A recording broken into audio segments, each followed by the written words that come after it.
Medali ini saya serahkan kepada kedua orang tua saya dan keluarga saya dan kerabat-kerabat saya.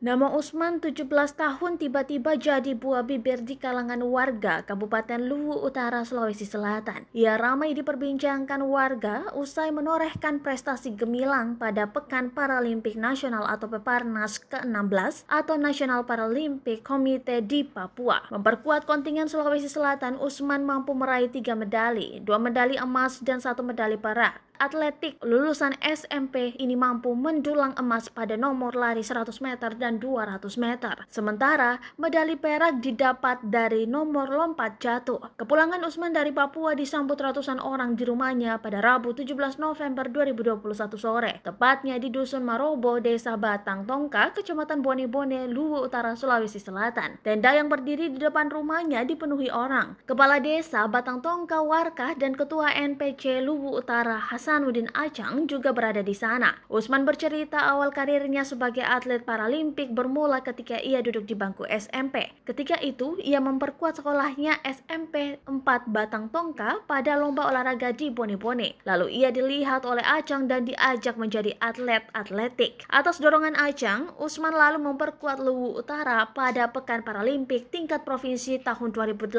di Pinrang. Kepercayaan itu dibalas Usman dengan prestasi. Dia mempersembahkan 2 emas untuk daerahnya. Saya mendapatkan 2 medali emas dan 1 perak. Alhamdulillah saya perkuatkan Sulsel di 2001. Melalui nomor lari 100 meter dan lompat jauh, bakat Usman kemudian dilirik pengurus Paralimpik Sulawesi Selatan, lalu dibawa ke Papua untuk ajang Peparnas baru-baru ini. Prestasi ini ia persembahkan kepada kedua orang tuanya, juga saudara, keluarga, kerabat, NPC, pemerintah, dan masyarakat. Ia mengajak setiap orang yang punya keterbatasan fisik agar tetap semangat menatap hidup, karena prestasi tak dapat diraih dengan keterbatasan. Medali ini saya serahkan kepada kedua orang tua saya dan keluarga saya dan kerabat-kerabat saya.